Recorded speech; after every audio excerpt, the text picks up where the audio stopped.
ನಮಸ್ಕಾರ ಸ್ನೇಹಿತರೆ. ಕರ್ನಾಟಕ ರಾಜ್ಯ ರಾಜಕಾರಣದಲ್ಲಿ ಮತ್ತು ಕೃಷಿ ಕ್ಷೇತ್ರದ ಕಳೆದ 2 ದಿನಗಳಿಂದ ದೊಡ್ಡ ಚರ್ಚೆಗೆ ಗ್ರಾಸವಾಗಿರುವ ವಿಷಯ ಅಂದರೆ ಅದು ಗುಟ್ಕಾ ಮತ್ತು ಪಾನ್ ಮಸಾಲ ನಿಷೇಧ ಹಾಗೂ ಅದರ ಹಿಂಪಡೆಯುವಿಕೆ. ಆಹಾರ ಸುರಕ್ಷತಾ ಇಲಾಖೆ ತಂಬಾಕು ಮತ್ತು ನಿಕೋಟಿನ್ ಹೊಂದಿರುವ ಗುಟ್ಕಾ ಉತ್ಪಾದನೆ ಮೇಲೆ 1 ವರ್ಷಗಳ ಕಾಲ ನಿಷೇಧ ಹೇರಿ ಆದೇಶ ಹೊರಡಿಸಿತ್ತು. ಆದರೆ ಆ ಆದೇಶ ಬಂದ 2 ದಿನಗಳಲ್ಲಿ ರಾಜ್ಯ ಸರ್ಕಾರ ಹಾಗೂ ಮುಖ್ಯಮಂತ್ರಿ ಡಿ.ಕೆ. ಶಿವಕುಮಾರ್ ಅವರು ಈ ನಿಷೇಧವನ್ನು ಹಿಂಪಡೆಯಲು ಅಧಿಕಾರಿಗಳಿಗೆ ಸೂಚಿಸಿದ್ದಾರೆ. ಆರೋಗ್ಯದ ದೃಷ್ಟಿಯಿಂದ ನಿಷೇಧ ಮಾಡಲಾಗಿತ್ತು. ಹಾಗಾದರೆ ಏಕಾಏಕಿ ಹಿಂಪಡೆಯುವಿಕೆ ಏಕೆ? ಇದರ ಹಿಂದೆ ಅಡಿಕೆ ಬೆಳೆಗಾರರ ಹಿತಾಸಕ್ತಿ ಇದೆಯಾ ಅಥವಾ ರಾಜಕೀಯ ಒತ್ತಡವಿದೆಯಾ? ಈ ವಿಡಿಯೋನಲ್ಲಿ ಸಂಪೂರ್ಣವಾಗಿ ಸತ್ಯಾಸತ್ಯತೆಗಳನ್ನು ತಿಳಿಯೋಣ. ವಿಡಿಯೋವನ್ನು ಕೊನೆವರೆಗೂ ನೋಡಿ.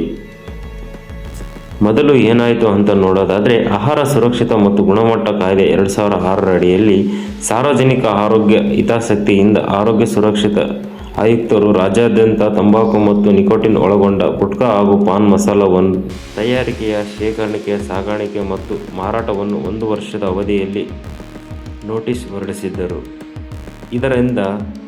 ಇದರಲ್ಲಿ ಸಪರೇಟ್ ಆಗಿ ತಂಬಾಕು ಮತ್ತು ಪಾನ್ ಮಸಾಲ ಪ್ಯಾಕ್ ಮಾಡಿ ಕೊಡುವುದಕ್ಕೂ ಬ್ಯಾನ್ ವಿಧಿಸಲಾಗಿತ್ತು. ಆದರೆ ಈ ಆದೇಶ ಹೊರಬಿದ್ದ ತಕ್ಷಣ ರಾಜ್ಯಾದ್ಯಂತ, ಮುಖ್ಯವಾಗಿ ಮಲೆನಾಡು ಮತ್ತು ಕರಾವಳಿ ಭಾಗದಲ್ಲಿ ದೊಡ್ಡ ಮಟ್ಟಕ್ಕೆ ಆತಂಕ ಶುರುವಾಯಿತು. ಏಕೆಂದರೆ ನಿಷೇಧದ ಸುದ್ದಿ ತಿಳಿಯುತ್ತಿದ್ದಲೇ ಅಡಿಕೆ ಮಾರುಕಟ್ಟೆಯಲ್ಲಿ ದರ ಕುಸಿಯುವ ಭೀತಿ ಎದುರಾಯಿತು. ಕರ್ನಾಟಕದಲ್ಲಿ ಲಕ್ಷಾಂತರ ಕುಟುಂಬಗಳು ಅಡಿಕೆ ಕೃಷಿಯನ್ನೇ ನಂಬಿ ಬದುಕುತ್ತಿವೆ. ಈ ಕಾರಣಕ್ಕೆ ಆಡಳಿತ ಪಕ್ಷ ಹಾಗೂ ವಿರೋಧ ಪಕ್ಷ ಶಾಸಕರು ಪಕ್ಷಾತೀತವಾಗಿ ಬಂದರು.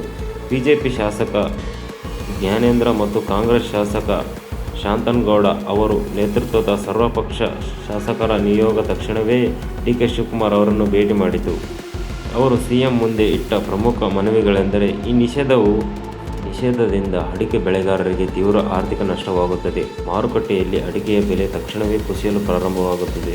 ರೈತರು ವರ್ಷಪೂರ್ತಿ ಕಷ್ಟಪಟ್ಟು ಬೆಳೆದ ಬೆಳೆಗೆ ಬೆಲೆ ಸಿಗದಂತಾಗುತ್ತದೆ. ರೈತರ ಬದುಕು ಬೀದಿಗೆ ಬರಲಿದೆ ಎಂದು ಶಾಸಕ ಮನವಿ ಆಲಿಸಿದ ಡಿ.ಕೆ. ಶಿವಕುಮಾರ್ ಅವರು ತಕ್ಷಣ ಮೂಲಗಳ ಪ್ರಕಾರ ಸಂಪುಟ ಸಭೆಯಲ್ಲಿ ಹಾಗೂ ಅಧಿಕಾರಿಗಳ ಸಭೆಯಲ್ಲಿ ಡಿ.ಕೆ.ಶಿ ಅವರು ಅಸಮಾಧಾನ ವ್ಯಕ್ತಪಡಿಸಿದ್ದಾರೆ.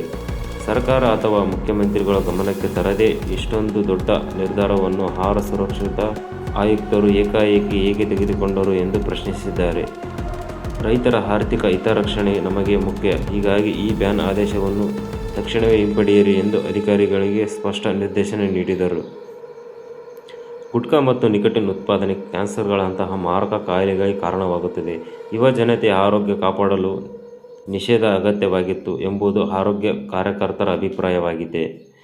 ಕರ್ನಾಟಕ ಗ್ರಾಮೀಣ ಅರ್ಥವ್ಯವಸ್ಥೆಯಲ್ಲಿ ಅಡಿಕೆ ಬೆಳೆ ಅತ್ಯಂತ ಪ್ರಮುಖ ಪಾತ್ರ ವಹಿಸುತ್ತದೆ. ದಿಢೀರ್ ನಿಷೇಧದಿಂದ ಕೋಟ್ಯಾಂತರ ರೂಪಾಯಿಗಳು ರೈತರಿಗೆ ನಷ್ಟವಾಗುವ ಪರ್ಯಾಯ ವ್ಯವಸ್ಥೆಯನ್ನು ಮಾಡದೆ ಈ ಸಮಗ್ರವನ್ನು ಅರಿಯದೆ ನಿಷೇಧ ಮಾಡುವುದು ಸರಿಯಲ್ಲ ಎಂಬುದು ಸರ್ಕಾರದ ನಿಲುವು. ಒಟ್ಟಿನಲ್ಲಿ ರಾಜ್ಯ ಸರ್ಕಾರವು ಜನರ ಆರೋಗ್ಯ ಮತ್ತು ರೈತರ ಹಿತಾಸಕ್ತಿಗಳ ನಡುವೆ ಸಮತೋಲನ ಕಾಯ್ದಿರಿಸಿಕೊಳ್ಳುವುದು ಒಂದು ದೊಡ್ಡ ಸವಾಲಾಗಿದೆ. ಸರ್ಕಾರ ಈ ಆದೇಶವನ್ನು ಹಿಂಪಡೆದ ನಿರ್ಧಾರ ಸರಿಯಾ ಅಥವಾ ತಪ್ಪಾ? ನೀವು ಈ ಕಾಮೆಂಟ್ ಮೂಲಕ ನಮಗೆ ತಿಳಿಸಿ. ಈ ವಿಡಿಯೋ ನಿಮಗೆ ಇಷ್ಟವಾದರೆ ಲೈಕ್ ಮಾಡಿ, ಶೇರ್ ಮಾಡಿ. ಇಂಥ ಕ್ಷಣದ ಮಹತ್ವದ ಸುದ್ದಿಗಾಗಿ ನಮ್ಮ ಚಾನಲನ್ನು ಸಬ್ಸ್ಕ್ರೈಬ್ ಮಾಡಿ. ಧನ್ಯವಾದಗಳು.